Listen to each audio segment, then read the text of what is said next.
Hey fam, welcome to Driven Life TV. Welcome to another video. Thank you so much for tuning in today. Please like the video, subscribe to the channel, and please support me. Let us hit 2K subscribers. Thank you so much for doing so. Now today we'll be looking at the subject of listening to mentors when it comes to picking a partner and selecting who you date or marry. So how far should you go in doing this? One thing that I want you to understand as we begin this video is that I don't take this matter lightly. I want you to understand that it's a very important thing, and I think most people are actually passing through this. Some people have actually experienced this, and some people have actually seen some positive results in this very thing. What I'm talking about is it possible for a mentor to pick a partner for you? If it is possible, then is it scriptural? Is it something that we should be following as a norm? Okay, that's what I want to answer in this video today. I know it's a very tricky subject, and I know that most people are uncomfortable even by just the mentioning of this subject. But I want you to stay with me to the end of the video. Let's see what we can learn, and let's get wiser through this. Now, I want us to understand that mentors are very important in our lives. I think some other people call them spiritual fathers. Some other people call them mentors. It depends on your understanding of the Bible and what you choose to practice and what church or community you belong to. And so they're very important in our lives. They offer guidance, they offer counsel. And these people are actually become pillars in our lives. In times when we need support, they are there. In times when we need guidance, they are there. In times when we need a helping hand, they never fail to show up. If you have a good mentor, that is. But I also want to understand to say, I believe that to every connection or relationship or any form of interaction, there has to be boundaries. How far should a mentor go in their involvement in your life? Okay, so when it comes to the relationship arena, is it healthy for a mentor to choose a partner for you? Now, first of all, before I even begin telling you what my thoughts are, I want us to watch a video, and then I'll give my thoughts after a video, after the video that I'm going to show you. And this video is going to offer perspective in terms of this particular case study. And then afterwards, we'll talk about it from the Bible. Let's look at that now. I saw a vision, and she saw my wife to be, introduced me to her. Okay. Truth of the matter is that I don't like her. She's just way too different from the kind of person no chemistry. So I'm not connecting with her. It's an issue. We've been dating for about 3 months. We're not connecting. So what now happened? So what you're seeing in the video to begin with is that a man is talking to another person who I believe is a spiritual leader in his life. And this man is telling him to say, my spiritual father, maybe my mentor, saw a vision of the type of partner you need to have. And so he said that this is the person you're supposed to marry. And then the person, out of respect of the spiritual father and the trust he had for him, he went ahead and started to date this particular person. And then he says that after a long time of dating her, he's not compatible with her. It feels like it's not the right relationship for him. He has not had a good experience. They are not connecting on any level. And then he's asking this person, this is my dilemma, what should I do? So let's continue.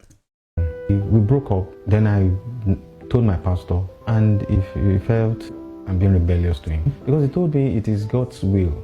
I'm in a dilemma now. I'm confused. I'm under.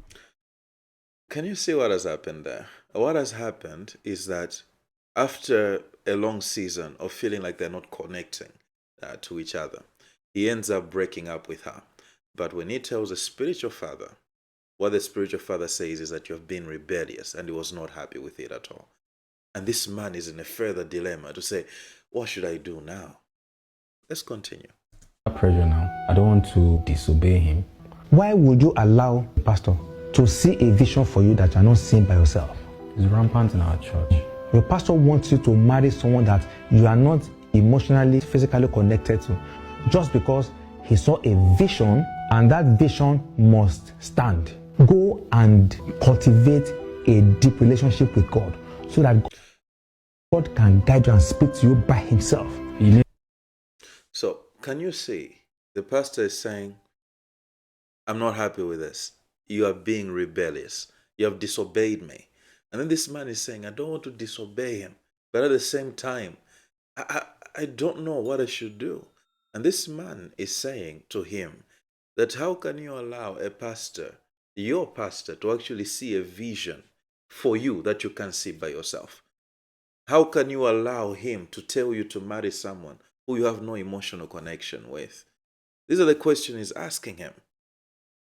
Okay? So those are very interesting questions to ask. I want us to see how far this is going. And one thing I want you to understand is that he mentions that this is very rampant in his own church. And so this is something that is very common, not just in the church of this particular person in the video, but in Pentecostal circles, especially in the African church. So we're seeing this a lot, and we need to get some clarity on this. Let's continue.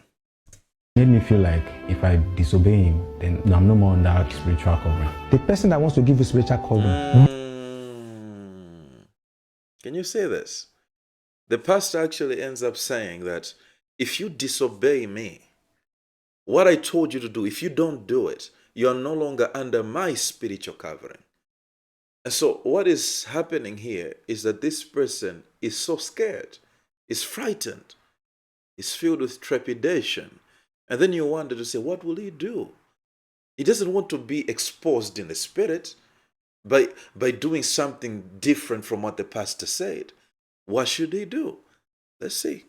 Needs spiritual covering. Because they are seeing that the lady is the ordained will of God. So like if I miss it, my life may be miserable. It's because you don't know your God. They that know their God shall be strong.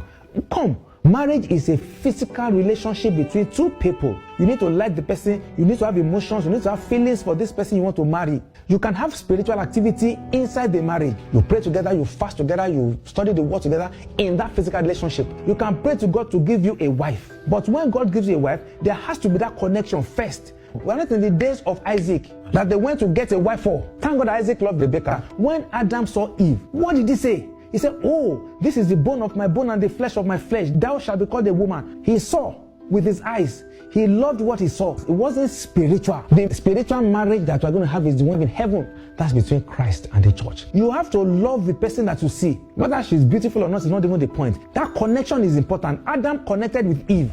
Go and seek God by yourself. He's a rewarder of them that diligently seek him. He will reward you with what you want when you seek him by yourself. The steps of the righteous are ordered by the Lord, not by your pastor. The Holy Spirit that lives in your pastor lives in you. There's no senior Holy Spirit. We are all children of God. God does not have grandchildren. God is our spiritual father, our Father who art in heaven. Listen to him more. The foundation here is already faulty. If the foundation is destroyed, what can the righteous do? You want to marry someone that you don't have any love or feeling for, physical affection for, her personality is not your personality. You want to marry the person just because your pastor tells you that this is your wife. Now, if you get married to that person, and then the next 10 years, there's no love, there's no chemistry, there's no relationship, what's your pastor going to say? Is that his own idea of marriage? That's very interesting when you think about it. I want you to understand that these matters are very serious because so many people found themselves in these very scenarios. And so you wonder, what must we do? I agree with the truth that has been said in this video. You must understand that God is actually calling us as a church to mature as saints. And part of that maturity is learning to walk with God out of our own reservoir of faith and our own connection with him. We must learn to do that. You must learn to exercise your own faith. You must learn to hear God. You must learn to obey him. You must learn to walk with him daily. These are things that have been put on your shoulders as an individual. Yes, we can have teachers, we can have mentors, we can have people who offer us guidance, but even these people are supposed to offer us guidance so that we can mature, not that we can remain dependent on them. This is why when it comes to matters of destiny and matters of marriage like this, it's important that you have a personal witness, that God speaks to you in a personal way, that you don't miss him, that you go into this institution with conviction, that you actually know what you're doing. Are you hearing me? Because if you don't, you will be blaming people for the decisions that you made. And you have to understand that God will not hold your pastor accountable on your behalf. You hold your pastor accountable for his own things. Yes, his involvement in your own life, if he misled you, he'll be held accountable for that. But you will also be held accountable for the things that you did. You must understand that yes, we have to seek guidance. Yes, there's a place for mentorship. But when it comes to someone that you should marry, yes, you can offer, you can receive guidance, you can receive counsel. The Bible tells us that in the multitude of counselors, there is safety. That is so true. But after you receive that counsel, go to the presence of God. Take some days of fasting and prayer. Begin to seek God. Understand what He's calling you to do. Write down what you want in a partner. Are you seeing those things in the partner that is before you? If not, then move on, okay? And begin to seek God more.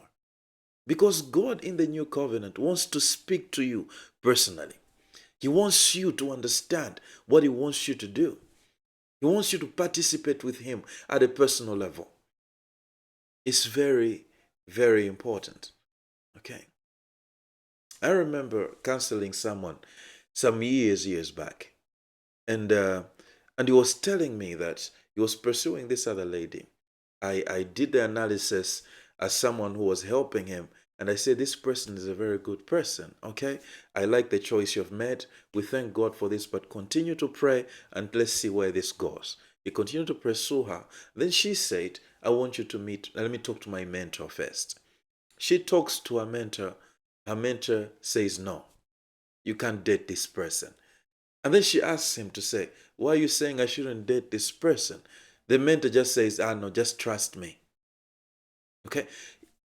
He doesn't give any reason that holds water.